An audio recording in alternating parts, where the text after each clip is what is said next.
Olá, vamos ao nosso último encontro da nossa semana PUC. Espero que tenha gostado dessa semana. A gente trabalhou, acho que muito bem. Já fizemos 4 análises de prova, onde a gente foi resolvendo elas, foi revisando os conteúdos. E hoje eu trago aqui mais uma prova para a gente revisar, principalmente os conteúdos que talvez não foram bem cobrados ou muito cobrados nessas últimas 4 edições do vestibular da PUC. Então vamos lá, hoje nós vamos trabalhar mais 10 questões envolvendo conteúdos bem importantes, onde o primeiro, por exemplo, é de cinemática. Vamos lá. Olha só, uma questão bacana, muita gente acaba se atrapalhando e eu vou te ajudar aqui para tu não te atrapalhar mais, tá?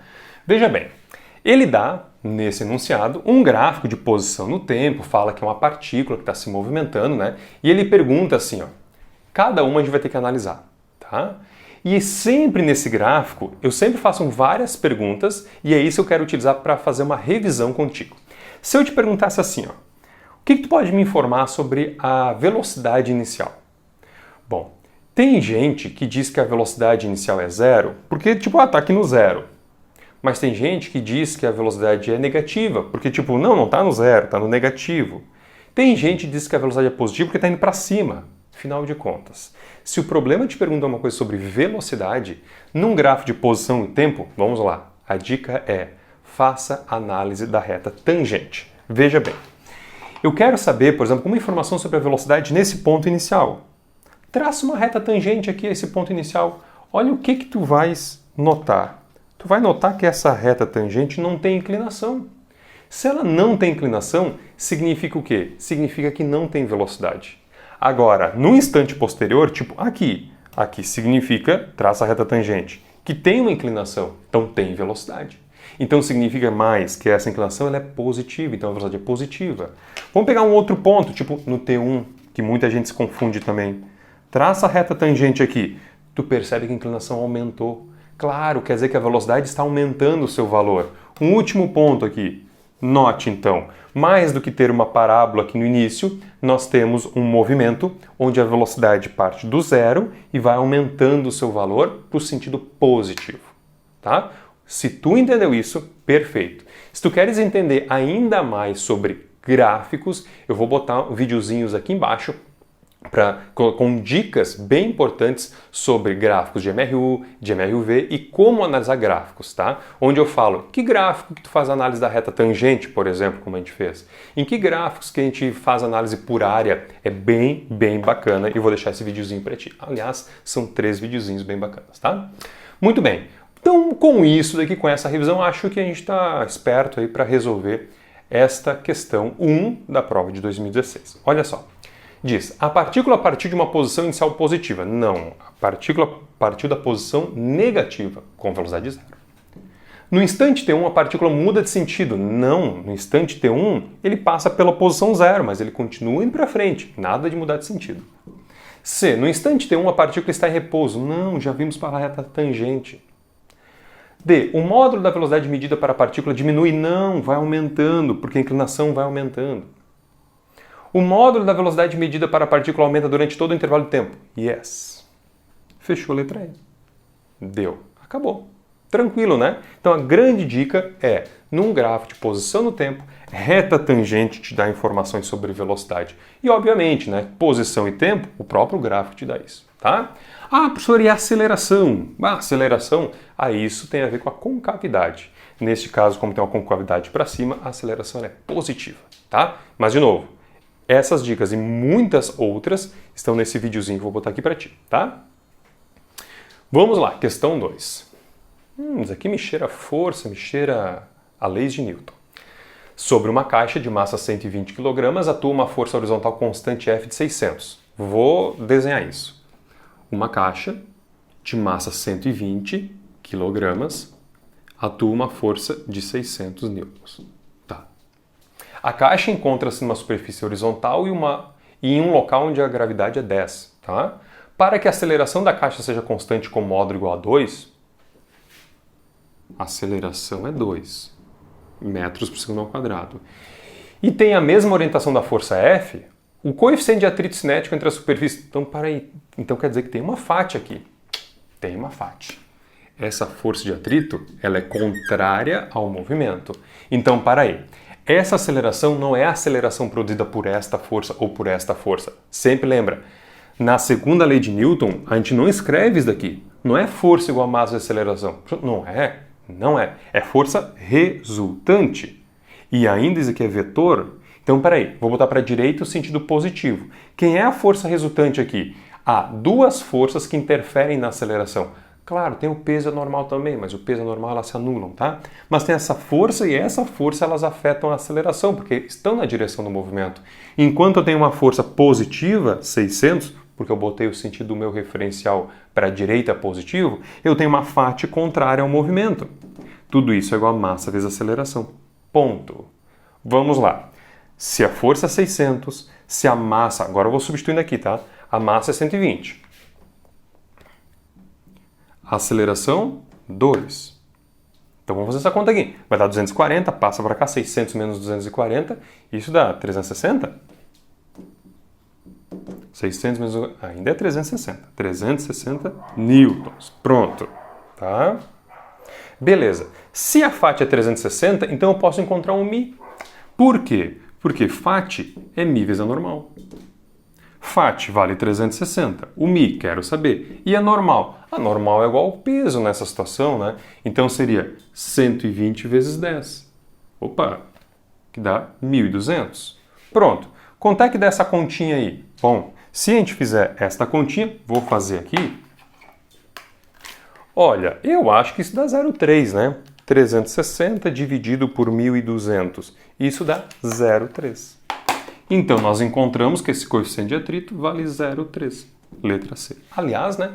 Coeficiente de atrito não tem unidade de medida, tá? Então, tanto é que aqui, ó, força é newtons, essa força normal é newtons também, então μ não tem unidade de medida. Aliás, é uma relação entre as rugosidades entre as duas superfícies de contato.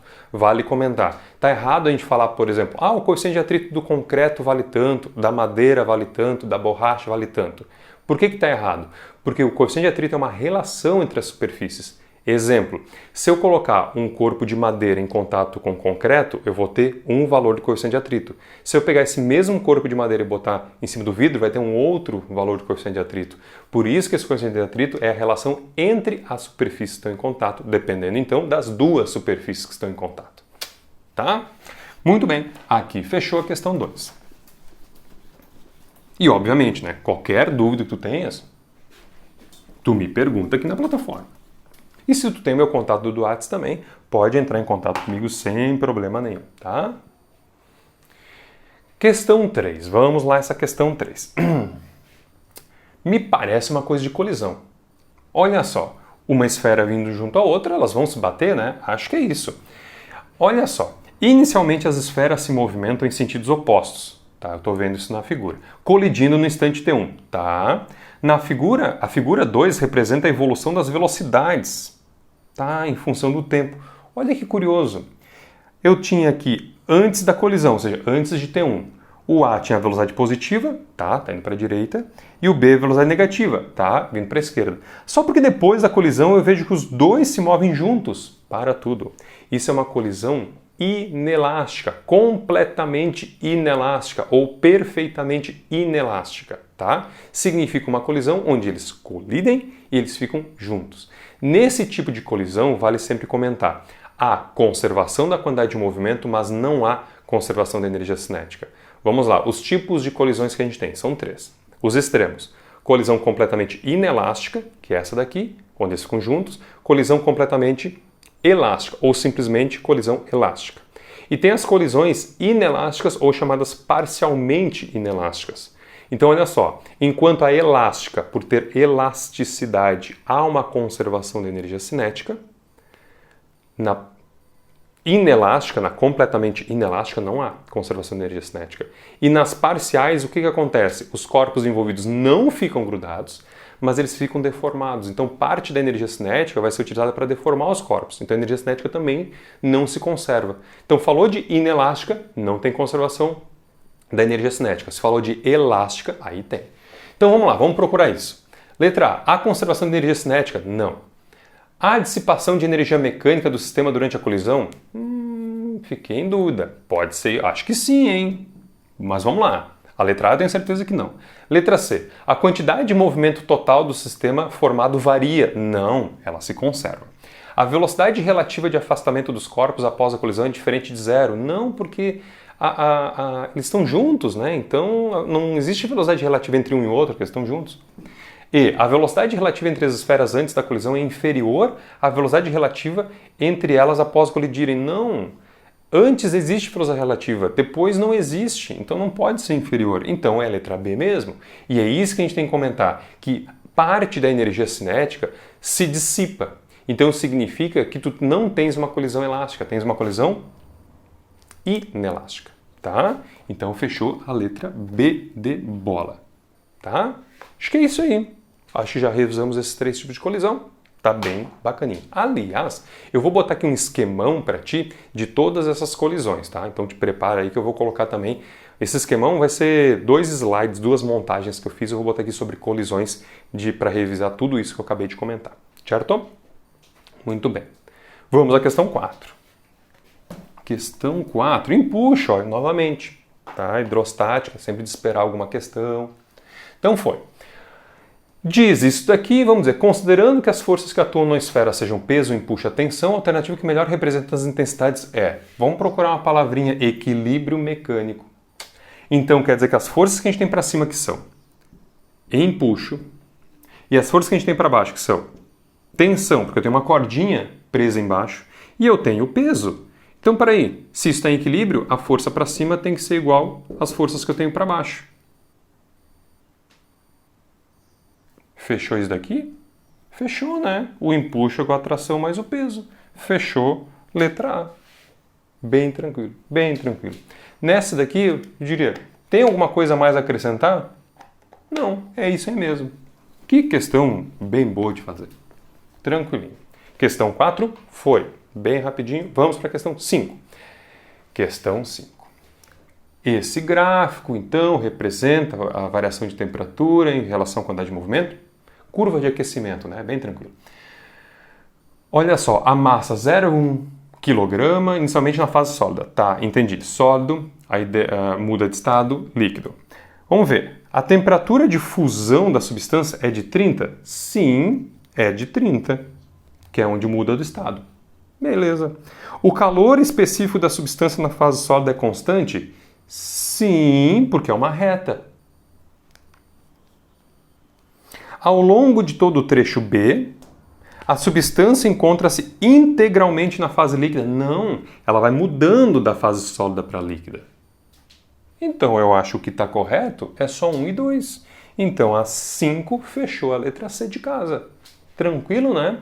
Se ele perguntasse assim sobre a quantidade de calor, ou que buscasse, por exemplo, qual é o calor específico, por exemplo, que macete. Né? Como a gente percebe que nesse gráfico de Q por T eu tenho uma relação linear, então o Czinho ele é uma constante. Por isso que a gente identificou que a letra C ela é verdadeira. Tá? Vale salientar. E se ele perguntasse o calor latente, por exemplo, eu teria que analisar aqui. Ó. Aí eu faria o famoso que mole. Aliás, eu tenho que daí pegar só a quantidade de calor que ele recebeu daqui até aqui. Seria 9.200 menos 1.200. Seriam 8.000 joules. Aí eu pegaria 8.000, botaria a massa 0,1, encontraria o L bem tranquilo. Tá? Fechou? Acho que é isso. Bem tranquila essa questão também. Mas, obviamente, se tu tem alguma dúvida, tu coloca aqui, comenta, coloca aí nos comentários que eu vou te ajudar. Tá? Foi. Questão 6. Vamos lá o que diz isso. Ondas sonoras se propagam longitudinalmente no interior de gás a partir de sucessivas e rápidas compressões e expansões do fluido. Basta tu pensar, por exemplo, um alto-falante. Um alto-falante tem aquela partezinha redondinha, que é aquela membrana, ela vibra para frente e para trás, para frente e para trás. Então, quando vai para frente, ela comprime o ar. E aí, quando ela volta, ela deixa o ar mais rarefeito. Então, essa sucessão de sucessivas, né, e rápidas compressões e expansões do fluido que a gente entende como sendo esta onda sonora. No ar, esses processos podem ser considerados como transformações adiabáticas, porque, tipo, como é muito rápido, praticamente não tem troca de calor, né? Principalmente devido à rapidez com que ocorre e também à baixa condutividade térmica desse meio, tá? Por aproximação, considerando-se que o ar se comporte como um gás ideal, a energia interna de uma determinada massa de ar sofrendo compressão adiabática. Para aí. Energia interna. Tu vai ter que lembrar disso daqui, ó. Como uma aproximação adiabática, tu tem isso daqui. Olha o jogo de sinais. Como tu está fazendo uma compressão, quer dizer que o volume está diminuindo. Significa que trabalha pressão vezes variação de volume. Como o volume diminui, a variação de volume é negativa. Logo, o trabalho é negativo. Quando o trabalho é negativo com o negativo da fórmula, vai te dar positivo. Então, significa que a energia interna vai aumentar. Fechou? Tá? Professor, como é que eu posso pensar isso fisicamente? Tu pode pensar assim, ó. Se alguma coisa for lá e comprimiu, essa alguma coisa externa está cedendo energia para ti, na forma de trabalho. O que tu vai fazer, tu como um gás? Tu vai receber essa energia. Tu poderia perder essa energia na forma de calor, mas diz que é tão rápido que não perde. Então tu pega toda essa energia para ti. Então a única possibilidade que tu tens é aumentar a tua energia interna. Aumentar a energia interna, aumentar a vibração, aumentar a temperatura. Tá? Muito bem. Portanto, agora vamos ver. Portanto, o calor trocado ou o trabalho? Não tem calor trocado, né? Porque é adiabática. Então, portanto, o trabalho trocado com as vizinhanças de massa de ar seria responsável pela transferência de energia. O trabalho é responsável pela variação de energia, pela transferência de energia. Então, por isso que fecha a letra E. Fechou? Bem bacana essa questão, tá? Esse jogo de sinais aqui também é muito bacana se a gente for usar uma estratégia que é bem importante. Usar a fórmula como um guia para o teu pensamento. Foi isso que eu fiz na primeira forma, tá? Beleza. Foi a questão 6. Vamos lá, já passamos então da metade. Vamos para a questão 7. O que nos aguarda? Muito bem, essa questão 7. Olha só, acho que vale a pena a gente dar uma lidinha assim, ó. Dá uma tabela sobre os índices de refração e diz, quando a radiação é refratada pelas substâncias para a situação proposta, qual é a relação correta para os ângulos de refração da radiação nas três substâncias? O ângulo de refração, bem importante isso. A gente quer relacionar índice com ângulo. Bom, isso daqui é lei de Snell. Opa, olha só. Deixa eu ver onde é que vai caber a lei de Snell aqui. Aqui em cima, ó. O índice do primeiro meio, seno do primeiro meio, é igual ao índice do segundo, seno do segundo. Pronto. Então, para aí. Diz que está vindo do ar. E vai passar para essas três substâncias. O que eu posso entender é que aquela substância que tem maior índice vai ter menor ângulo. Então eu já consigo perceber assim, ó, nesta relação. O que tiver maior índice, a solução de açúcar tem maior índice. Então aqui vai ter menor ângulo. Então vamos procurar isso. Menor ângulo, tá? Bom, uma coisa é certa, né? Não vão ter o mesmo ângulo. Deixa eu ver. O índice da água é o menor de todos. Então, é onde eu vou ter maior ângulo de todos. Então, aqui fecha, mas a letra C não fecha. A letra D fecha, mas a letra E não fecha. Ficamos entre duas. Eu acho que a única que fecha, eu acho que é a letra B de bola. Vamos ver se fecha. Numa ordem, eu tenho água, álcool e solução, aumentando o índice. Numa ordem para diminuir o índice, eu tenho que ter o contrário. Ou seja, perdão, para aumentando o índice, eu tenho daqui para aqui para cá. Agora, e o ângulo é uma relação inversa. Então, enquanto a água tem menor índice, tem maior ângulo. Quem fica no intermediário é o álcool etílico, e como a solução de açúcar tem maior índice, tem menor ângulo. Então, acho que fecha justamente essa relação letra B de bola, né? Acho que é isso daqui. Se tu pegou bem esta relação inversa, tu mata a questão, tá? Fechou? Foi a questão 7. Foi. Vamos para a questão 8? Questão 8. Bem bacana essa questão. Olha só. O que eu consigo enxergar aqui? Duas cargas. Eu consigo enxergar que essa daqui é positiva, porque vale lembrar, essa carga elétrica positiva gera linhas que saem dela e a negativa entram nela. Então, por isso que é um complemento. Mas eu noto também que a carga de A é maior, tem maior módulo do que B. Por quê? Porque tu consegue ver que ela gera mais linhas, ó, as linhas estão mais concentradas do que aqui. Então, peraí, visualmente, eu tenho a carga de A maior do que a carga de B. A carga de A é positiva e a de B ela é negativa. Vamos ver então. Se tu entendeu isso, tu entendeu a física. Vamos ver as alternativas. Então tá, se eu somar essas duas coisas, vamos ver, vai ser um número par? Acho que não, né? Acho que vai ser um número positivo, né? Acho que é isso que a gente pode dizer. Então, não necessariamente par ou ímpar, né? Inteiro não é, porque vale lembrar que a carga elementar é 1,6 vezes 10 na menos 19, tá? Então, se eu somar dois números quebrados, né? Dificilmente eu vou ter um número inteiro. Nesse caso, a gente não vai ter um número inteiro, tá? Então, não é verdade isso. Agora, como eu te falei, se eu somar duas coisas, uma maior positiva e outra menor negativa, a resposta disso aqui vai nos dar um valor positivo com certeza. Por isso que a 8 fecha a letra D de dado. Tá? Beleza. Foi isso aqui. Eletrostática. Mais uma questão. Vamos começando a encerrar. Olha só. Magnetismo, eletromagnetismo especificamente. Na aula anterior eu comentei assim sobre aquela regra, né, de corrente elétrica gerando campo magnético. E aqui, olha só a ideia.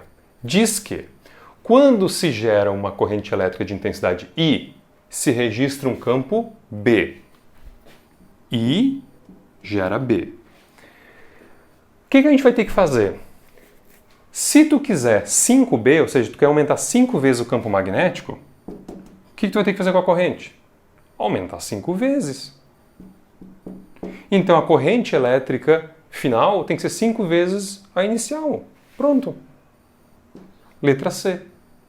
Ah, professor, era só isso mesmo? É bem importante, claro, que ele comenta aqui sobre uma espira. Qual é a fórmula que a gente tem para trabalhar do campo magnético com a espira, tá? É essa daqui. Tá, professor, e a do fio? Ah, de um fio comprido, reto, é essa daqui. Opa, 2πr. Elas são bem parecidas, 2πr. Tá, professor, e do solenoide? Ah, do solenoide, né? Do solenoide, deixa eu botar aqui. N μ0I sobre L. Tá, professor, eu preciso decorar tudo isso? Olha, historicamente vem se mostrando que não, mas tu precisa saber que em todas as equações, seja uma espira, um solenoide ou um fio reto, existe uma relação diretamente proporcional entre campo e corrente. Então, quando a gente faz a regra da mão direita, a gente diz assim, ó, corrente gera campo. Quanto mais corrente, mais campo é gerado. E essa relação é linear. Por isso que tu consegue enxergar essa relação, ó, aqui com aqui, aqui com aqui, aqui com aqui. E é isso que normalmente a PUC vai te exigir. Então, para aumentar 5 vezes o campo, precisa aumentar 5 vezes a corrente. Deu. Fechou? Beleza? E vamos então encerrar aqui com a questão de número 10, a questão de física moderna, que é bem bacana. Muita gente na época assim, pô, mas eu nunca ouvi falar de quarks. E tá, isso é física de partículas, tá? Que a gente acaba trabalhando nos nossos grupos, mas o que eu sugiro? Tipo, não decora isso. Tipo, que um próton tem tantos quark down e tantos quark up, um nêutron não sei o que lá. Tipo, acho que a gente pode usar a nossa memória para outras coisas, tá? Olha só o que ele comenta aqui. Diz, a carga elétrica de cada quark, que tem aqui dois tipos que o problema nos dá, o quark up e o quark down, e ele pergunta, assinale a alternativa que melhor representa os quarks que constituem os prótons e os nêutrons. Então, para aí, olha só. Tá, professor, eu não sei quanto, eu não tenho decorado isso, tá, mas não precisa. Pensa comigo assim, ó. Ele está querendo dizer que os prótons e os nêutrons não são partículas elementares. Dentro desses prótons, eles são formados por outras partículas chamadas quarks. Tá? Esses quarks têm os quarks up e os quarks down, que esses quarks formam, sim, essas partículas prótons e nêutrons. Tu sabe que um próton tem uma carga elementar de mais E, não é? Mais um E. Então, tu vai ter que fazer alguma conta aqui, onde somando essas coisas dê mais E. Por exemplo, será que um próton tem um quark up e mais um quark down? Será que se eu juntar essas duas coisas dá um próton? Não, some aqui. Se tu somar, isso aqui vai dar mais 1/3 de uma carga elementar. Isso aqui não é um próton. Para ser um próton tem que dar mais um E. Então, peraí, eu preciso aumentar o valor positivo. Então, se eu não tenho 1, talvez eu tenha 2. Vamos fazer esse teste. Então, eu vou ter 2. Então, eu multiplico por 2 aqui. Agora dá para fazer de cabeça, né? 2 vezes 2/3 dá 4/3. 4/3 menos 1/3 dá 3/3. 3/3 é 1E. Ou seja, um próton é formado por 2 quarks up e 1 quark down. Vamos ver isso. Próton, 2 quarks up e 1 down. Bom, já eliminamos a letra B, a letra C e a letra E. E agora o nêutron. Vamos fazer a mesma ideia. Volta. Antes, quando tinha 1 e 1, né, dava mais 1/3. Então, peraí. O nêutron tem que dar 0. Então, eu preciso aumentar esse valor negativo. Então, se eu não tenho 1 quark down, sei lá, vou botar 2. Olha o que acontece. Então, eu vou multiplicar por 2 esse valor. Então, eu tenho mais 2/3 com menos 2/3 dá 0. Que é justamente a carga de um nêutron. Então, o nêutron tem que ter 1 quark up e 2 quark down. Vamos ver o que fecha. 1 quark up, 2 down. Ué, onde é que tá? 1 quark up, 2 down. Fechou, letra D de dado. Pronto. Beleza? Então, assim, ó, historicamente, os principais vestibulares nunca exigiram que tu decorasse essa física de partículas, né? Que um próton tem 2 quark up e 1 quark down e um nêutron contrário. Mas ele pede um raciocínio que tranquilamente tu consegue fazer sem decorar nada, usando apenas raciocínio, tá? Muito bem, com isso daqui nós chegamos à questão 10 de 2016. Vale recordar, nós fizemos então nessa semana PUC. Começamos lá na nossa primeira aula de segunda-feira, fazendo a prova de 2020, depois 19, depois 18, depois 17 e fechamos com a 2016. Se tu for notar nesses últimos 5 anos, mesmo em 2 anos tendo uma prova um pouco diferente, num formato diferente, os conteúdos exigidos de física eles eram muito parecidos. E a partir desses 5 anos, nessas 5 aulas que a gente fez, a gente conseguiu revisar boa parte dos conteúdos, ou pelo menos os conteúdos mais cobrados na PUC. Eu espero que tu tenha gostado dessa semana PUC, tenha gostado dessas aulas, que tu tenha gostado da nossa plataforma e que, de minha parte, eu venho agradecer a tua doação aos nossos amigos de pelo, lá a ONG Patas Dadas, tá? Fico muito feliz pela tua doação, fico muito feliz por ter acompanhado essas nossas aulas até o final e vou ficar mais feliz ainda se quando vier a tua nota, a tua aprovação, o teu nome no listão, tu acabar me marcando, mandando mensagem para mim, vou ficar muito feliz com a tua felicidade. Espero que tu tenha gostado dessa nossa semana, principalmente que tu tenha aprendido, seja para ti que vai fazer a prova da PUC, ou tu veio aqui simplesmente para fazer uma revisão dos conteúdos que tu vem acompanhando ao longo do ano para te preparar melhor para outras avaliações que estão por vir também, ok? Como sempre, me coloco à disposição, bons estudos para ti, que tu faça uma prova bem tranquila, que tu consiga dar o seu máximo nessa prova da PUC e que o seu máximo seja suficiente para a tua aprovação. Uma boa prova para todo mundo, um grande abraço e nos encontramos e fico sempre à disposição. Tchau, tchau!